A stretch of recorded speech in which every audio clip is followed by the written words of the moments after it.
Angelica, when you go out drinking, and I know you are a lush, what are your go-tos? I love a cocktail. Um, my go-to right now is just a dirty martini. You like the salty, briny, I like savory drinks. I like just a regular straight dry martini too, but I've been getting a lot of dirty martinis. Um, my I could go for a good Cosmo like tart. I don't like a lot of really sweet drinks, and that is very different from my cocktail choices like 20 years ago. I was the worst. like sweet, Oh. sugary drinks? Yeah, it's pretty I think it's pretty typical when you're young and you like the sugary stuff. I used to Bill makes fun of me because in the late 90s, I used to order Stoli raspberry and Sprite. You remember when the flavored vodka came out, right? Like there Yeah. weren't that many good spirits back then. I'm sorry, but like top shelf stuff was shit back then. And I just like the sugar, and it is so disgusting you couldn't pay me to drink one of those now. What about you? Well, I've always been a beer person. I enjoy beer quite a bit, but I don't drink it nearly as much as I used to. It just Yeah. makes me feel bloated and gross. And then Yeah. like the IPAs I enjoy, but they're so like alcoholic. I get two and I kind of just want to go to sleep. So I've actually switched to just straight a nice whiskey with a little bit of ice and just sip it slow. Yeah. I like scotches. I always thought I hated scotch because when I was younger, I had A, cheap scotch, and B, like really peaty lowland scotch. And I just don't like how that tastes very much, even now. You don't like peaty scotch. No, and I like smoky Yeah. things, so it's kind of a weird Yeah. thing. But so we went to Scotland a few years ago and I tried like Highland scotches. Yes. I like those a million times better. They're super clean and you don't have like the tannin or the barrel sort of flavor you get from bourbons that I don't like quite as much. Hmm. So just a little bit of that on ice is good. And if I'm going to drink a cocktail, it's usually some sort of whiskey based thing. Although I do like margaritas, which is something we're going to get into here in a little bit with our guest. And it sounds like as a person who likes tart things, you probably like margaritas too.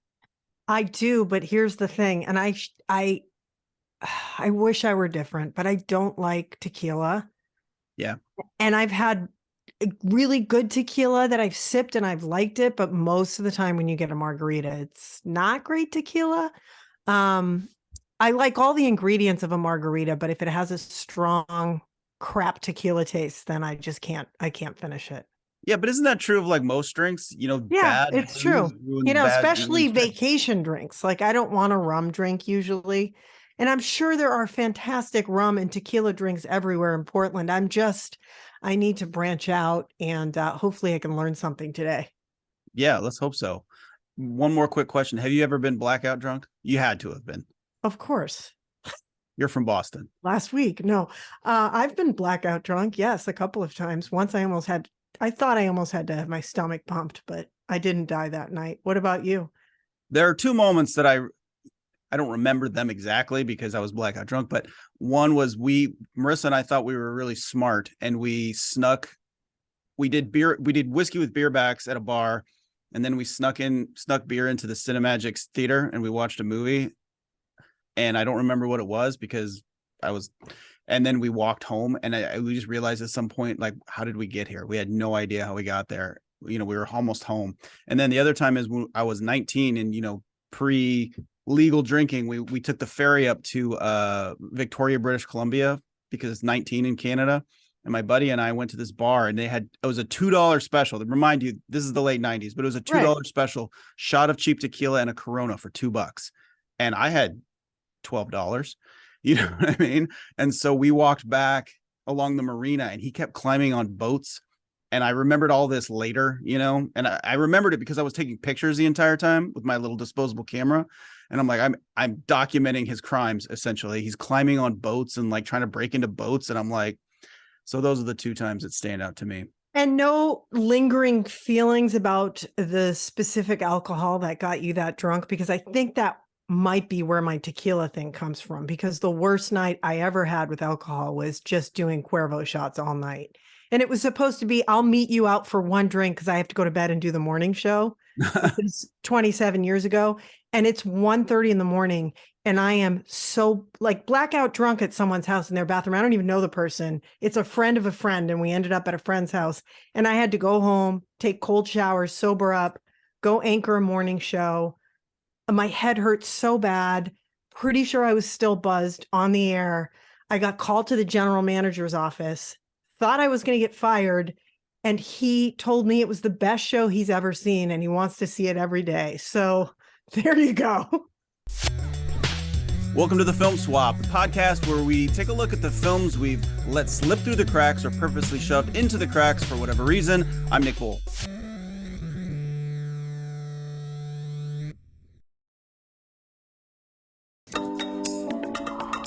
I'm Star, short for Starbra. Assume yours is Barbara. Nope, just Barb.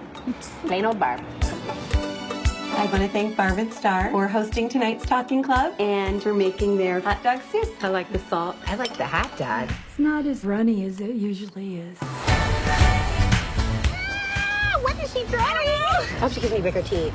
Love big teeth. She loves big teeth. Even if it's just two eyes on a bunch of teeth. It would be so nice. Look, my new phone case. I love it! It's like I'm listening to the ocean. Wait, we don't have cell phones. I know I'm going to take it home and glue it to our landline. Hi! Hi! Hi! Hi! I'm Barb, and this is Star. What number again, please, sir? 611. 6'11"? Oh my, Barb. Oh my gosh, she's 6'11". 6'11"? We're in 124.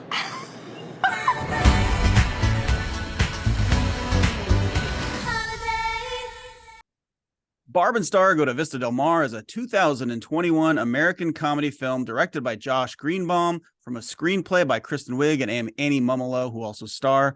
It was originally scheduled for a 2020 release, but because of COVID, it kind of got buried, which stinks because it's a cool, funny movie, I think. Although we'll see what Angelica and our guest Brad here think. Middle-aged best friends Barb and Star leave their home of Soft Rock, Nebraska, which is a great name, for the first time to go on vacation to Vista Del Mar in Florida. They cut loose. They meet a man. They begin a love triangle with this man. Turns out he is a secret agent representing an evil woman, also played by Kristen Wiig, who is trying to destroy Vista Del Mar because of the bad experience she had there as a child. Love, sex, hilarity ensue. Our guest this week is Brad Stevens, who has so many titles. He is a multi-hyphenate. I'm going to let him introduce himself because it's just stupid for me to try. Hi, yeah. So Bradley Thomas Stevens. I'm the owner of Epic Restaurant Group, which our first project is Cereus PDX here in Northeast Portland. I am on the National Board of Directors for the United States Bartenders Guild and the founder of Margarita Week, which is happening in Portland, Seattle, Philadelphia, and Pittsburgh right now. So, and you're a talented actor who just has a movie that's coming out too. So it's like, there's a lot. You have a lot of stuff. I only have like two things. So thanks for being here. I keep saying that I'm retired from acting, and like once every 2 years, somebody says, "Hey, you want to come be in this thing?" And I keep saying yes. Yeah, you do so much. We need like 3 hours for this podcast. So we're going to try and not overwhelm you with a million questions. That's okay. And the movie, I've only seen once, and I was definitely brownout drunk. So this will be fun. Yeah. Well, and I thought of you when we were talking about who to bring on for this podcast, because there's a great scene in the movie where they have this giant scorpion, this bowl, this blue drink where they all share, and it kind of launches the whole sexual relationship and romantic relationship they have. And so it made me think of like, who would be a fun guest, and I thought of you. So you're an expert on drinks and entertainment and hospitality. And anyway, let's start out. I want to talk about Margarita Week first, because it's such a cool thing. It's not just like how great margaritas are, and they are, but it also helps people. Could you kind of talk about what Margarita Week is and what it does? Yeah, I mean, so we created Margarita Week in 2020, or at least the idea of it. And in early 2021, while the restaurants were coming back together and reopening, and it was like, depending on where you lived, it was like patio, outside seating only, or maybe inside seating but 25% capacity, and then they were closed and then they're open again, and the rules kept changing. It was confusing, it was difficult, and I saw a lot of small businesses, local restaurants and bars really struggling to financially survive, even with reopening. And And so I thought, why not put together this event that allows us, the drinkers, to come back together and celebrate together, having a nice cocktail on a patio somewhere when the sun is finally starting to come out and things are starting to show life again. And so it was a big success, but we started out with I think 13 restaurants and bars here in Portland. And it was complicated because the rules kept changing. Two of the accounts didn't have patios when they changed it to outdoor seating only, all that stuff. But we still managed to raise almost $10,000 for our nonprofit. Wow. That year it was Team Brownsville the first year, and that's a wonderful group down in Texas that help people that are legally trying to seek asylum into the United States from our southern border with wonderful things. And most people they help, by the way, are youth, because almost everybody who's making that hike has to be healthy enough to make that travel. And so that was amazing. And immediately everybody's like, okay, we have to do this every year from now on. And here I am, I'm still doing it and I'm still not getting paid. Nobody gets paid. It's all volunteer run. And this is the cool thing about it is we have 6 different brand partners, and this never happens anywhere. Brands always want to work on their own. And there's nothing wrong with that. They want to do some good work and then present it to the world because that's part of being in a business. But this is such a big thing that they've all come together. So we've got El Jimador Tequila, Cazadores, Patron, Illegal Mezcal, Herradura, and Grand Marnier. And every single one of them have come together to help us build what we're doing now is in 4 cities across America. This is us testing the idea of making it a full-on national thing. $2 of every margarita sold at all of the restaurants, 27 restaurants here in Portland, and over 60 in other cities. $2 of every single margarita sold this week is going to go to a nonprofit in Guatemala, and we're going to build a school. And El Patajismo is their name. They're wonderful. This is our 2nd year working with them. But these brand partners are actually going to match the donation. So it's actually $4. Every time you drink a margarita, $4 goes to building a school in Guatemala. So it's unbelievable. It's a passion project for sure. I've been getting up at 3 a.m. every day to do interviews on TV at 5 a.m. live. Yeah, I saw and my you on, sleep schedule is completely messed up. I saw you on Coin and KGW, and yeah. I'm doing Coin again on Friday with, if you guys are familiar, kind of a local celebrity in Portland is Ricky from Palomar. Oh, Ricky Bella? Not Ricky Bella, no. Gomez. And we're going to be actually live in his restaurant doing a location shoot. So that'll be fun. Awesome. Yeah. So Nick, we need to go on like a margarita crawl. Yeah, I've already identified my bar. I'm going to Holy Ghost, which is the one closest to my house. And that place is great. Yeah, they have great margaritas. I've had them before. They famously do those Ramos fizzes, which if anybody knows what Ramos fizz is, historically it takes like 20 minutes to make one because you have to shake it so much that the foam gets so dense it actually floats above the glass. So they retrofitted paint shaking machines to hold cocktail shakers instead of paint cans. Oh, wow. And so they just set it in there and let it shake away. But they put little faces and hats on them so they look like little robots. And I think one of them's named Shake Gyllenhaal. Yeah. We've ordered that before because, like I said, that's the closest one to our house. It's fun. It's fun. So well, go ahead, Angela. Brad, is it crazy right now this year? Because I feel like this spring, this summer, we're out of the pandemic. I mean, everyone is out. Yeah. Is it just nuts? Even all the government and medical officials have said, COVID didn't stop existing, but the pandemic's over, right? Yeah. And so this feels like the coming out party. Like we've been faking it for 2 years. Yeah. As a society, we've been faking it because we need soft mental launch health for you guys. Now this is the real deal.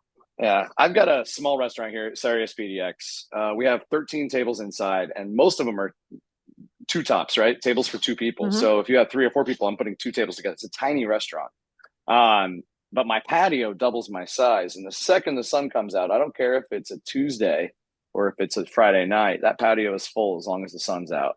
And that's telling me something is that we're all ready. Every single one of us is ready to not just go back to whatever normal means. We keep saying that for the last 3 years, but we're ready to have that feeling of freedom again. And, I think most of us, that the number one way to celebrate that is doing stuff as a community, and or whether that's taking a hike or a trip or something like that. Oftentimes it's going to be having dinner and cocktails with the people that you care about. Yeah, why not do it and then help build a school in the end? Yeah. Fantastic. What a great deal. I keep telling people. I like every time somebody goes like, pizza week, whatever, like, kind of stuff. I said, well, like if you're going to go, celebrate these, like, whatever weeks, that's a lot of fun just because you're maybe obsessed with that type of food or that type of thing.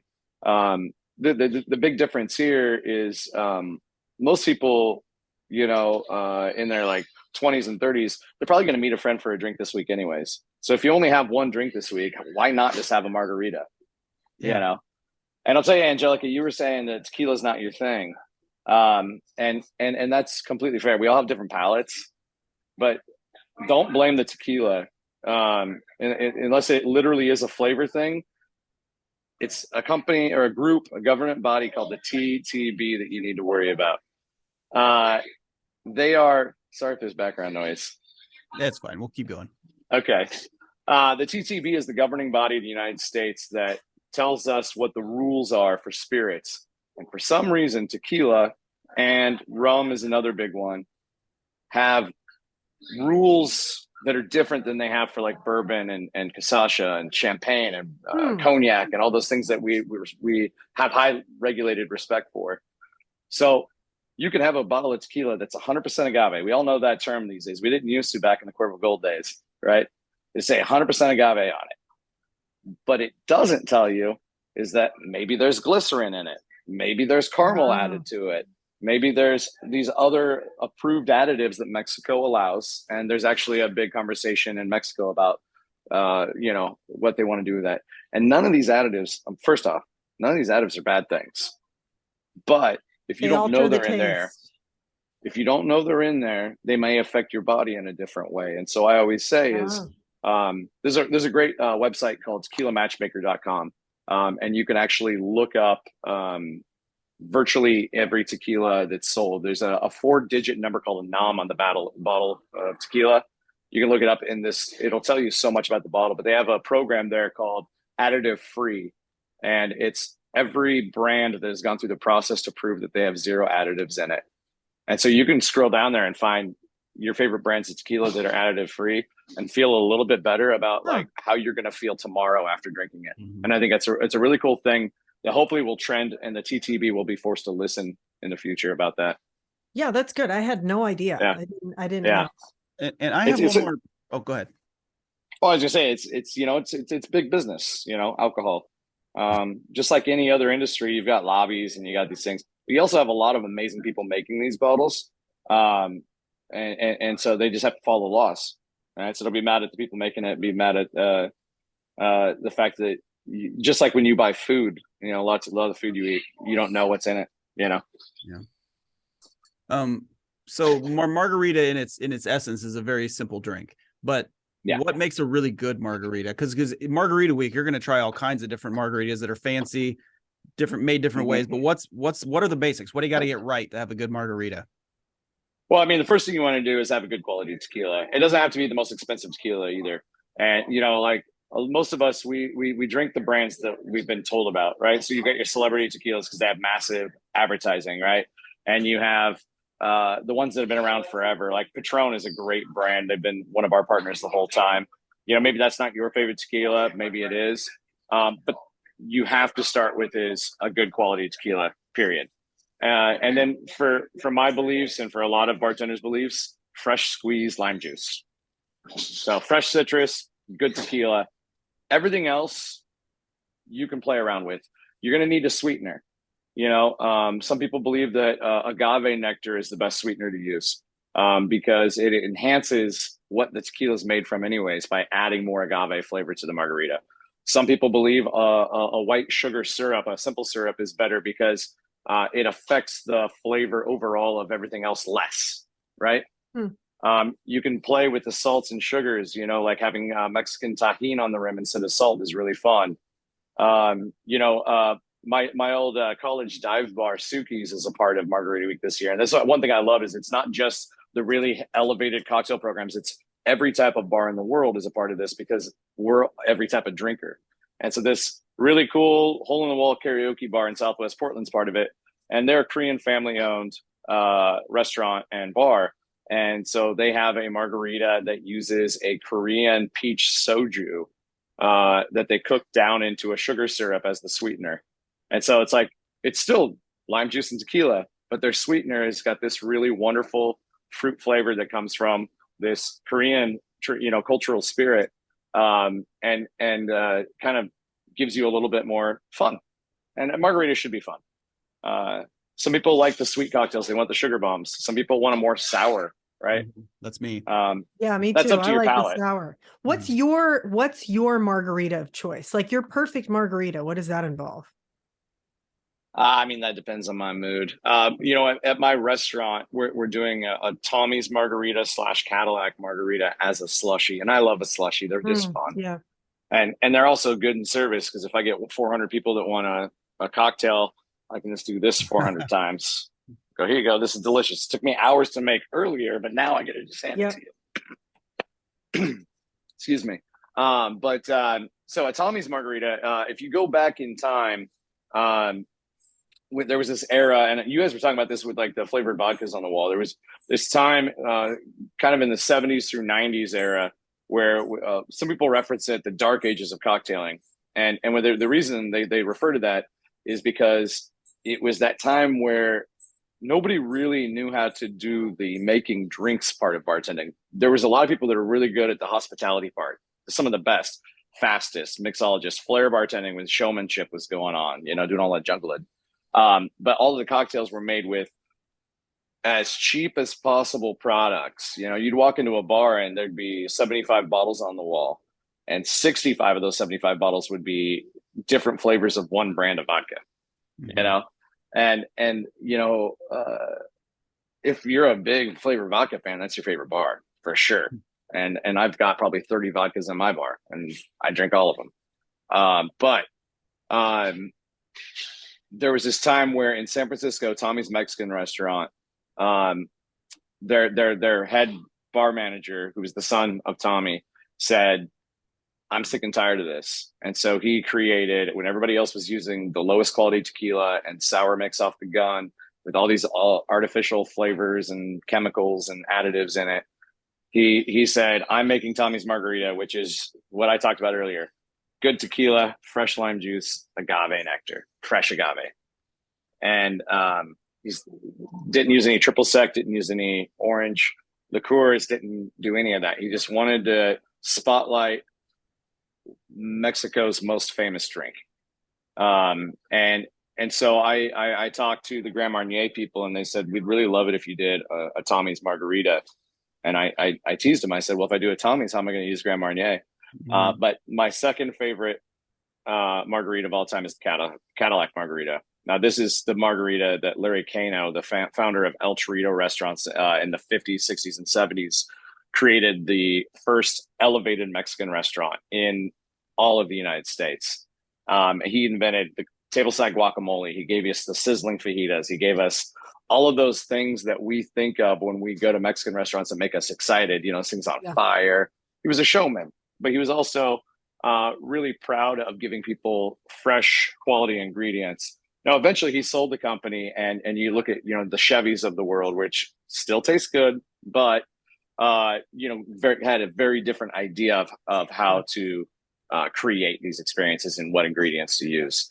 So when the Cadillac margarita elevated, it was a fresh margarita, I think they used Salsa 1800 fresh lime juice, but they would use for the sweetener Grand Marnier, and this was to show them like this is an elevated drink. Celebrities were drinking the Cadillac margarita. If you go into an El Chorrito, or in Vancouver, they have a spinoff of El Chorrito, Husong and Larry's, Vancouver, Washington. You're not going to get the same Cadillac margarita that Larry Cano invented. I don't know how they're making it. I'm not going to pretend to know. I just know that it's going to be different. But the main factor is this wonderful cognac-based orange liqueur. And so what I'm doing for us is I'm combining the two. Tommy's margarita slushy, and then we're going to put that amazing Grand Marnier in a little cup that hangs off the rim of it, and you can choose to either sip it or pour it inside. I don't care which one you do. It's fantastic either way. So good. And I think I love, dude, there's so many, like they're doing this like fresh fruit with watermelon and spices at G Love. Deadshot, who was on TV with me the other day, Adam Robinson, is bringing back his once a year only Sunspot Margarita, which has a blood orange cordial and a almond orgeat syrup, and it's like one of my favorite margaritas in the world. But at the end of the day, my favorite thing is just a classic, fresh ingredients, good quality tequila. So if people want to go, obviously I hope they do, go support this and go get a margarita, where can they find out more information? Margaritaweek.us. I always tell people don't go to margaritaweek.com because the people who own it are jerks and they're trying to charge us 10 grand to buy it off of them. Oh, wow. Yeah, it's unfortunate. I told them, I said, they go $10,000. I go, I don't have any money. It's a nonprofit. And they go $8,000. Still no money. Yeah, jerks. So we'll share the posts and everything, but margaritaweek.us. US. Yeah. Okay. We do still have a movie to talk about. Oh yeah. Yeah, let's talk about Barb and Star go to Vista Del Mar. Angelica, why had you not seen it so far? I don't know. I mean, it was 2021 and everything was insane. And I think it came right out on demand, right? It was supposed to be in theaters and everything got screwed up because of COVID. I remember kind of hearing about it, and I like all the people involved. I just didn't get around to it. I feel like it's not so bad to watch it 2 years later because there are so many movies that I get around to in 5 or 10 years. So I'm not sure. It just kind of slipped through the cracks. Yeah. What'd you think?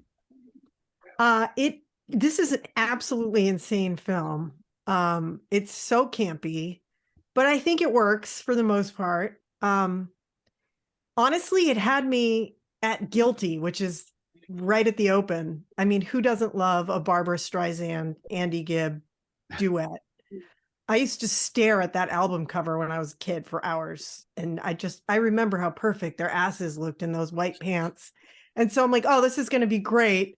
But it still seemed relatively normal until Yo-Yo went into the underground lair. And that's where the fever dream begins. And it's insanity. I mean, I have a couple issues with it, but overall, I thought it was really good and entertaining. I wanted to talk about Yo-Yo. That kid is such an expressive face, and he's one of the top 2 or 3 things in that movie to me. Just the way he plays that role is hilarious. Okay, so they go into the underground lair, and Kristen Wiig is playing a dual role, doing the Jerry Lewis thing. I think she's incredible in this movie because I feel like I forget it's her playing the villain sometimes. I mean, she's heavily makeup and she got the gap in her teeth.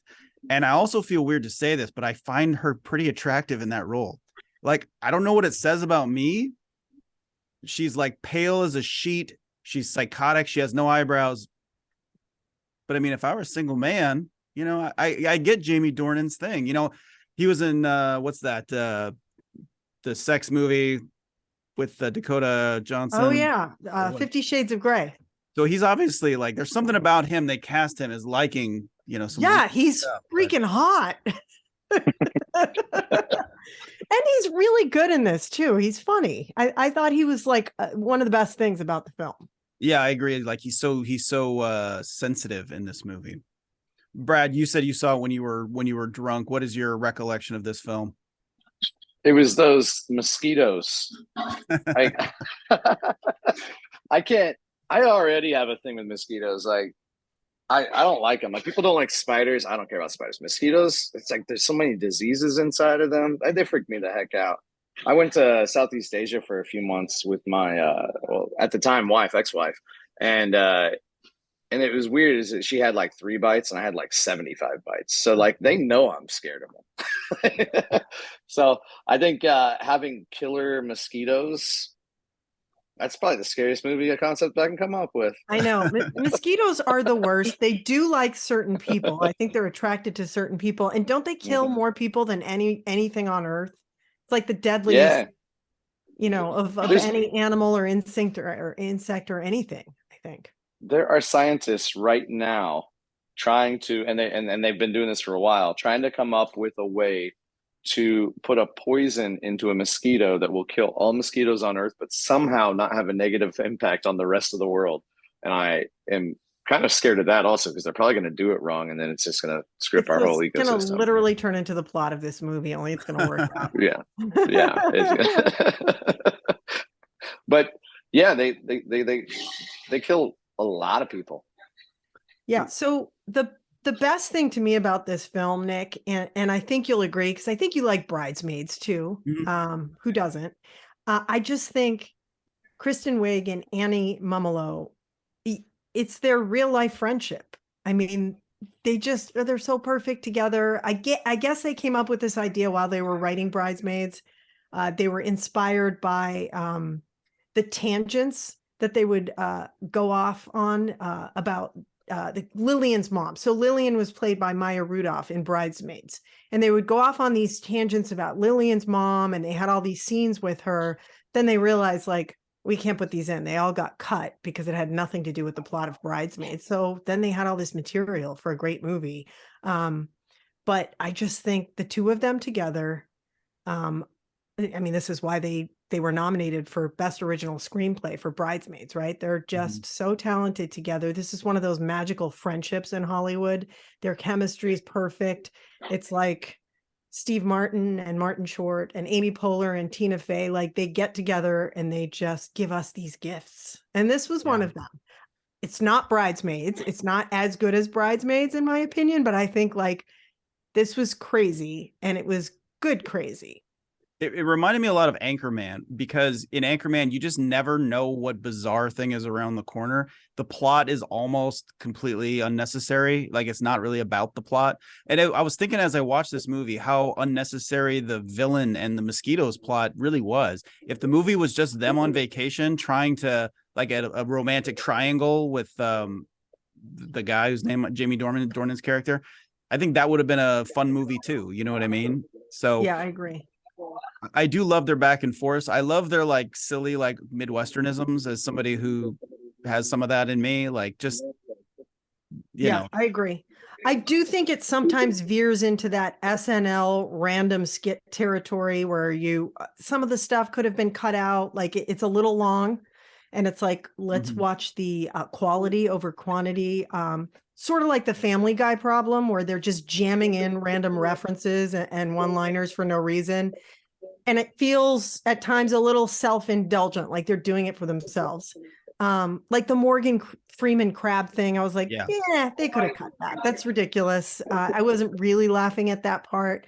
The musical numbers, I know this is probably going to be unpopular. They don't do it for me, but I'm, like, allergic to shows and movies where they just randomly break into song for no reason, and it's not an actual musical. So I wasn't crazy about that. I did, however, love the Boobies song by Richard Keys in the lounge. That was fantastic. I was laughing like a 13-year-old boy, but it was so great. And if you're not into that kind of comedy, you're not going to like this film. And isn't he basically singing a variation of songs about boobs the entire the whole time? Yeah. He was extremely funny. Yeah, I agree with you on the musical part and the crab part. I just think it needed a little bit of paring down just to be more streamlined, I suppose. What did you think of I guess I felt like the romantic thing really worked, the romantic subplot. I mean, did that work for you? Yeah, I mean, it was ridiculous, but I thought it worked. Yeah, I do. What did you think, Brad? I mean, sure. Like you said, it's a disconnected story. This story really wasn't what was important. Like, exactly, the plot doesn't really matter in this film, does it?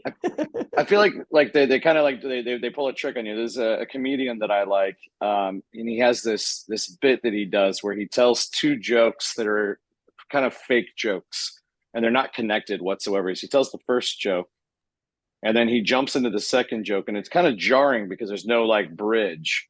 And about a third of the way into the second joke, he says, "I'm really bad at transitions."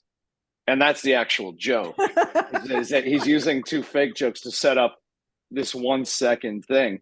And I feel like this movie was just built on that concept of, like, we don't really know what the point is, but this little thing that you're going to experience right here is important to us. In the bar scene, you have this situation where there's all this stuff going on, and they get that scorpion bowl you were talking about, which is always fun. And the whole scene isn't really important. It's the important part is that they're about ready to get drugged and be like super high and crazy, and that's going to lead into the conversation in the next scene. And I think that's what the whole movie is about, just like small situations. And then there's this one thing. This is the part that's important. They're going to do drugs.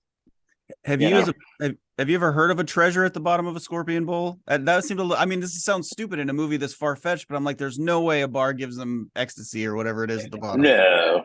That is not a common practice. Sometimes there could be like a treasure at the bottom, like a little like plastic figurine, like a little toy or something like that, you know. And there is an actual cocktail called a scorpion, but typically when you go into let's say a tiki restaurant, the scorpion bowl is like a house specialty, and what it is you're just going to get a large shareable cocktail.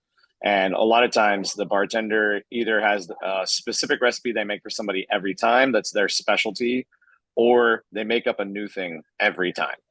Wow. And they've made so many thousands and thousands of these bowls that they don't even have to think about it. They're just like, yeah, this is good. Passion fruit and gin and rum. It's just like a punch. They were so huge in the 70s and 80s in New England when I was growing up. I remember my mom and her friends talking about going to Asian restaurants, like a Chinese restaurant, getting a scorpion bowl. And now I feel like we're starting to see them more. It's coming back, you know, like the history of cocktails actually. I mean, we don't have an exact answer because everybody was drunk at the time. But it really goes back to colonialism. Is you know, the spice trade routes and everything like that. Is we made punches, and it was basically citrus for scurvy, botanicals for medicinal reasons that we thought worked, and sometimes they did. You know, and spice and sugar to make it taste better. But you would go to a bar, you wouldn't order a cocktail at a bar. They would have a punch, and it's just like this scorpion bowl. It was the specialty of the house, and you would order one cup. You know, it's like that drink that nobody orders anymore called a Pim's cup. Yep.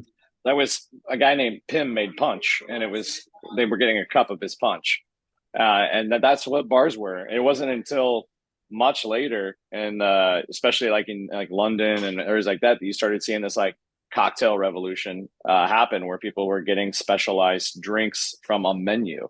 The idea of a bar having a cocktail menu is unheard of until, you know, pretty modern times. That's interesting. We used to go to the Gypsy in Portland and get the big bowls, and back when I was young. Yeah. Well, yeah, the Gypsy was for young people to hang out at too. Not anymore. No, R.I.P. What else do we need to talk about this movie? I mean, well, first off, would you guys recommend this movie to other people? Depends on the person. Yeah. I mean, it's fun. It's, you know, it's fun. I think that Annie Mumolo is fantastic at physical comedy. I love that montage of her where she like lets loose and finally starts doing things. I thought that was great. When it was happening, take Andy Garcia out because I thought that was kind of cheesy, the Tommy Bahama thing. I thought I want to see her in more stuff. I know she does a lot of writing and she's very busy and she's very successful, but I want to see her in more movies. I think she's really talented, and there's a lot of talented people in this movie. Yeah. You know, Damon Wayans Jr.'s in it. And it's like, how small is that role? Yeah. Yeah. It's crazy. I feel like some of those, like you talked about the Morgan Freeman and the Andy Garcia, I think some of these are just driven by the fact they could get these people. Exactly. Like, why not put them in the movie, you know?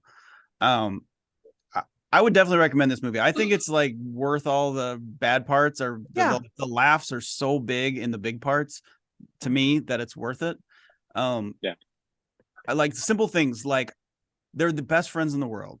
They live together, but the minute they could go get a man, they lie to each other's faces so directly and You went to a turtle's house?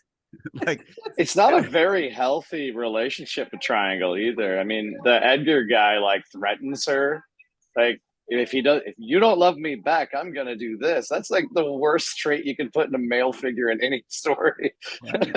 You know, let's teach people to be like toxic again. They're my age, the real life actresses, and Yeah. I think the characters, Barb and Star, is supposed to be around 49, right? Which is my age. And I'm watching it and I'm thinking, should I be offended? This is making fun of middle-aged women. It's pretty condescending, or are they celebrating these middle-aged women? In the end, I'm like, screw it. They're celebrating these women who like what they like. If you like to buy an outfit from Costco and you think Mr. Peanuts is sexy, good for you. Screw everyone else. Yeah, and I don't think they're supposed to be representative of all middle-aged No. women, right? They're these No. very small town Midwest women Yeah. with limited worldview and limited experiences and like what they like. I mean, they're not presented as idiots necessarily. I mean, a little bit, but not really, but not in a condescending way. I don't No, think. they're good-hearted and genuine people, salt of the earth kind of ladies. And I like the fact that they took these two people who are so comfortable in their space, in their life, afraid of change, and they push them out there and they take a leap, whether it's intentional or not. I think that's the plot right there, and I think that's great. And so in the end, I was like, no, it's cool. I'm not offended. Yeah, good. I don't think I'm a middle-aged broad, and I can be pretty cheesy, but I celebrate this movie. Yeah. That's good. Do we have anything else to say about this movie, or should we get back to more interesting stuff? Yeah, let's talk about booze more. So, Brad, I think that Nick and I have talked about this on the podcast, that being a really good bartender is my dream job. If I didn't have to pay bills, if I didn't have to do what I have to do because I have, decades of experience doing it, that's what I enjoy the most. It used to be cooking, but now I'm like, oh no, I feel like when you hand someone a delicious cocktail, what you get back from their just joy is overwhelmingly, it just makes you feel so good. So how did you get into this? Did you know you wanted to do this? No. No. I worked in the music industry when I was young. And 9/11 happened, and like most things, the economy shook up. The record industry was already toxic. It got worse. So like a lot of people in the music industry, we all left it. So I came home to Portland and went back to college. And for this degree, I got a bachelor's degree in business. So I thought I was going to go, do something very different. But while I'm in college, like a lot of people, I bartended. And it wasn't my favorite thing at first. I thought, like a lot of people, I was just like, well, I like drinking. I like talking to people. There's lots of cute girls around, like it's that party kind of vibe when you start at it. And hospitality is an interesting figure, is that it's not for everybody. It'll chew you up and spit you out. Because we get to see all sides of all human beings. I meet thousands of people every week, the good people and the not so good people. Yeah. And you see the same night, you'll see somebody get engaged, you'll see somebody get broken up. That's an emotional roller coaster. And we're hosting the party, but there's that human interaction that eventually you get addicted to. And having real true experiences, knowing that, there's people that are going to remember you the rest of your life because you were the one hosting the party where they met their husband, or where they found out that they're going to finally be parents. Like life-changing moments happen inside restaurants. Because like I said, this is where communities come together. Whether it's a neighborhood pub, a hotel cocktail lounge, or a Hooters, if they still have those. Do they still have those? I don't know. Not but here, like, but even in a Cheesecake Factory, or Denny's have bars in some states, I think, but like anything, we all can go together. But there's a lot nowadays, especially, but there's a lot of similarities between the kitchen and being a bartender, because you're taking complex ingredients and creating something that you're going to consume. And the more thought you put into it, the more they might enjoy it, and have this unique experience via this beverage. The difference is the kitchen chooses to be what they call back of the house, Mm-hmm. a little bit away from the community happening in the front of the house. So their job is harder in a lot of ways, and our job is harder in a lot of ways. But there's a lot of similarities to it. That said, not everybody who bartends needs to be that craft cocktail bartender, right? Yeah. I think that 80-year-old woman who's been, slinging drinks at the strip club for the last 50 years is oftentimes not just as talented, but sometimes often more talented than the one who's working at that Michelin star James Beard Award winning cocktail lounge in New York City, because she knows how to multitask better. She knows how to de-escalate situations better. She's got real community like relationships with people who come in. She knows their name. She knows what's going on in their life. She knows their kids' names, what their birthdays are. She creates real, true relationships. That's, you got to remember, is the entire industry isn't the food and beverage industry. It's the hospitality industry. That's just one section of it. And so I think if your dream is to be a bartender, I think that's a pretty cool dream, because there's a lot of different ways that you can do that. And it's not just Buffalo Wild Wings. Yeah, although that might be the perfect place too. Who knows? There's good money to be making. I'm glad you talked about the range too. And you mentioned it with Margarita Week, because it's not just like high-end restaurants. It's like, what mood am I in today? Do I want to go up the street and have a drink at, my local dive bar? Or do I want to go and get like a really good craft cocktail that's worth the $15 I'm going to pay for it or whatever?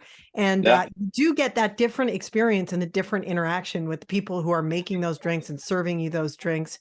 And, two of my favorite bartenders in Portland, it's because I love them, not just because their drinks are top notch, but because I know they are so happy to give it to me and to watch me take that sip. Pinky's makes such good Manhattans. Like, it's really a whiskey bar, but Pinky's makes such great Manhattans. And every time I have one, I'm so happy. Or a whiskey sour. The Garrison in St. John's, there's a guy, Mike, there, who takes so much pride in every single drink. And he's like, what mood are you in? And I'm like, I want something refreshing, but I want this. And he'll just put something in front of me. And I'm like, how did you know? And he's like, well, we spend all day coming up with new drinks before we open, and this is what we do. And I'm like, you're a genius. Yeah. I don't know if I could ever do that, but I so appreciate those skills. I think that's the thing, is if you really pay attention, people come up to us all the time and they're like, make me something good. And no bartender likes that question, because I don't know what you think is good unless we've had some interactions. Yeah. I've learned you a little bit. I always tell people, use flavor adjectives when you meet a new bartender. I want a sweet fruity drink. Cool. But I always tell people, don't order a grilled cheese in a Chinese restaurant, even if it's on the menu. That's why did you come here for that? Right. You said the Pinky's makes a great Manhattan. Well, they're a whiskey bar. Yep. You made the correct choice. The Holy Ghost bar that's by your house, Nick, you said you had their rum house fizz. That's what they're known for. They make awesome, fun cocktails like that. Yeah. I could go in there and get a whiskey Coke, but why did I get a whiskey Coke at the cocktail bar? I should have gone to, that dive bar, and just, instead of like wanting to have a fancy cocktail in the wrong place, I want to have a good experience in a neighborhood place. Some of them actually do. I mean, I think it's funny, is some of the most knowledgeable, I think is the right term, knowledgeable bartenders, ones that have like that Rolodex of 10,000 recipes that are some of the like award-winning ones. Some of those bartenders actually choose to move into the neighborhood pubs just because they really enjoy the community environment like you're talking about. I think it's a lot of fun. Brad, I really appreciate it. And, we're social media friends as well as, acquaintances in real life. And I appreciate how like intellectually you approach all this stuff. You know what I mean? It's just always really cool to see. And that business degree you got is obviously paying off, because you have a successful business now and you're running it. And so, you never know how these things pay off. Yeah. You seem to really enjoy what you do. There's a lot of passion. I think if you do something for over 20 years, it'd be really weird if you don't, And that's the thing. There's a lot of people, like you said, you're qualified to do this thing, so that must be what I have to do. But it's not entirely true. But it might be the right thing for you to do. Might not be. That's a conversation for you. But I know a lot of people that hate their jobs, and they're like, I don't know what else to do with my life. I'm like, something else. Mm-hmm. Just Yeah, you don't know until you try it, right? I don't think Yeah, enough of us yeah. take the risk. Here's my Yeah. proposal. Here's my proposal to you both. Angelica externs at your bar, Cereus, celebrity night. You know, she's a local celebrity of sorts. You know, bring the people in, donate the money to charity. I'm just putting it out there. Just think about that. You make your Mhm. signature Yeah. cocktail, Angelica, whatever that Yeah. is. Yeah, I have no What's your idea. signature cocktail, Angelica? I don't know. I mean, I spent years doing different Bloody Marys and like Bloody Caesars. I Good. wish more bars made like the Caesar with Clamato. I do kind of a mix of both. But then I kind of got Canadian? tired. I got tired of drinking it myself, so I haven't made them in a while just because the salt was too much. It was just too much. Yeah. There's some middle-aged stuff right there. Too Yeah. much sodium. Yes, Makes Yeah. makes my feet hurt. seriously. And then the whole Bloody Mary thing got so crazy everywhere, and there's like garnishes that are like the drinks fine. And I'm like, okay, I'm done with the Bloody Marys. But yeah. We just put a Bloody Mary on our brunch menu, and it's so all of our food's from Colombia because our entire kitchen staff immigrated from Colombia specifically to open our restaurant, which is pretty freaking cool. But all of our cocktails are from everywhere else. So I've got like cocktails from Finland and Jamaica and all this other stuff. It's fun. So we've got like an Asian inspired Bloody Mary with seaweed and Japanese 7-spice and miso paste and all this stuff. It's super delicious in my opinion. But everybody's like, what are you gonna garnish it with? You know, you're gonna have like, everybody's got sliders and a bucket of bacon sitting on top and all that stuff. And they're fun, but like it's like a little too much. It's like, yeah, I literally I just want the good drink. Yeah. Yeah. I make a good drink in my opinion. There's not even salt on the rim. Yeah. It's got enough salt in the or umami in the drink already. I literally just slice up some lotus root and then deep fry it like a potato chip with a little bit of seasoning and just set it on top. Like walk away. That's all you need to do. Yeah. You know? I love it. I love it. I got to try a that. good It Bloody sounds Mary. refreshing. Sometimes, oh, go ahead. Sometimes the garnish is like, it's kind of like that sports car. It's like, what are you covering that up for? You know, like what are you hiding underneath the hood? Yep. Where can people tell us about where people can try your Bloody Mary and all the other great cocktails you're making? So Cereus PDX is located on Northeast 15th and Prescott here in Portland, Oregon. We're open 4 p.m. to 10 p.m. for dinner every day except for Monday. Thinking about going 7 days a week, but I'm not promising anything right now. But Saturday and Sundays, we're open for brunch now. And that's 10 a.m. to 3 p.m. every Saturday and Sunday. And it's been kind of fun. I'm not a morning person. After 20 years of bartending, waking up before noon is weird, but yeah, that's tough. Like I used to work in restaurants when I was younger, and sleeping until 12 or 1 is nice. What time do you wake up now, Angelica? 2:15 a.m. Yeah, it's the TV life. Yeah. I was talking to one of the anchors on another channel. We were doing an interview for Margarita Week, and she goes, "I'm so sorry to have you wake up so early to do this interview." And I said, "Well, I mean, I imagine I historically go to bed at 4 a.m. So waking up at 4 a.m. is a little bit of a switch, but I'm sure that's pretty normal to you. You must be just starting your day also." And she goes, "I started my day 4 hours ago." They're waking up at 2 a.m. Yeah. And I'll tell you, you never get used to it. Anyone who says they do is lying. Your body cries forever on that shift. Yeah. There's that moment that the tone of her laugh, it's almost maniacal. She goes, "You have no idea." Yeah, well, Nick did it for a long time too, so he knows. Yeah, my shift in overnights was about 11 p.m. to 8 a.m., something like that. So it's hard. But before we let you go, Brad, I wanted to talk real quick about the movie thing. So our mutual friend Ian Southworth helped direct, and Monty Wolf wrote this movie called The Exploding Boy, and it's now going through festivals all over the West Coast and hopefully elsewhere soon. And you had a big role in it. You kind of dipped your toes back in acting. Could you tell us a little bit about the movie? And yeah, it's pretty cool. I'm not going to say too much because it's still in the film festival circuit right now. And I know that they like to keep things a little bit under the hood or kept. But I play the father of the main character. I'm not the best guy. I think in his heart, he's just kind of hurt. Complicated marriage where the mother and father are really struggling. And I think the son does the same thing a lot of teenagers do when they see that. The son kind of separates himself from the family quite a bit and wants to do his own thing. He's got this passion for storytelling, kind of like Jim Henson. Like Jim Henson's, I think, is his idol. And so he creates these puppets that kind of create his own little stories and his own friends. And it's kind of this interesting story. But he meets another young man and they start falling for each other. And I think the real story takes place is between these two characters and they're true. These two young actors that play the two mains are unbelievable. They just, it doesn't matter what else is going on in the movie. I'm lucky that I get to have my scenes. And I went to the red carpet screening of the film, and it's always weird seeing yourself up on the screen. You never get used to it, but you get nervous. You're like, are people going to like this? Is, like if everything felt good on set, but you're always like, what are they going to do in editing? How's my character going to look? Am I going to have those little moments where I think I'm kind of funny? Is that going to translate? And everybody cheered at the right time. Everybody laughed at the right time.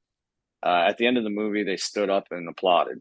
Nice. So I think Ian and Monty did a fantastic job. So it was pretty cool to be a part of it. So if you're an independent film fan, keep your eyes peeled. It is making its way out. It's called The Exploding Boy. You can also look it up online. I saw it as well. I thought it was really fun and funny. And like you said, it hit all the right notes when it needed to. So I don't know. Yeah. It's kind of cool to see. I ad-libbed a lot.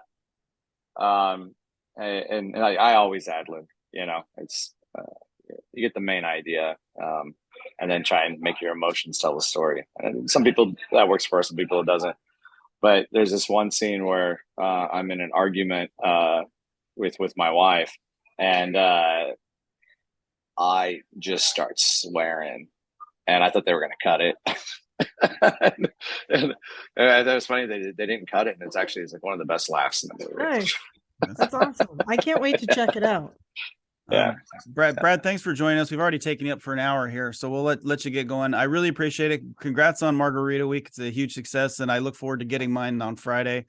Yeah, thank you so much. Same. Nice to meet you, Brad. Thanks so much. Great stories. Thank you. I'll talk to you guys again soon. Yeah. Thanks. Thank you for having me. All right, Nick, next week we are we're watching The Razor's Edge. Oh, is that the Alec Baldwin one? Is that the one? No, Bill Murray. Oh, okay, cool. That's one where he got serious in the early 80s, right? Real serious. Yeah. So I think this is the one where he decided he would do Ghostbusters in order to be able to do The Razor's Edge. Okay. So it was kind of a flop, but it's total 180 from Barb and Star Barb and Star. Why can't I get the name of this freaking movie right? It's too long, more than 3 or 4 words, and I'm just gonna. It's different than Barb and Star. We're doing a 180, is what I'm trying to say. So I don't know. I have no idea if you're gonna like it or not, but I've heard of this movie. It's in the Rockies or something like that. It's a mountain-based movie. Is that right? Yeah, sort of. And it'll be good to talk about this because I know that there's like a lot of there's a big backstory that went into producing this. So okay, cool. Yeah. Well, I look forward to seeing it, and yeah, we'll see you next week. And everybody, Facebook, Twitter, other places, I don't know. Thanks for listening. And Angelica, yeah, get a margarita. That's right. Yeah, we gotta get together and get a Scorpion Bowl margarita and take it down. See what treasures at the bottom. Film Swap is produced and hosted by Angelica Thornton and Nick Voll. You can watch or listen on YouTube, Spotify, Anchor, Apple Podcasts, and Google Podcasts. Follow Angelica on Twitter at Angelica KATU and follow Nick at Nick Voll. Share your thoughts on the films we discussed there, and we might just read them on the show. Music by John Michael Farley and Nick Voll.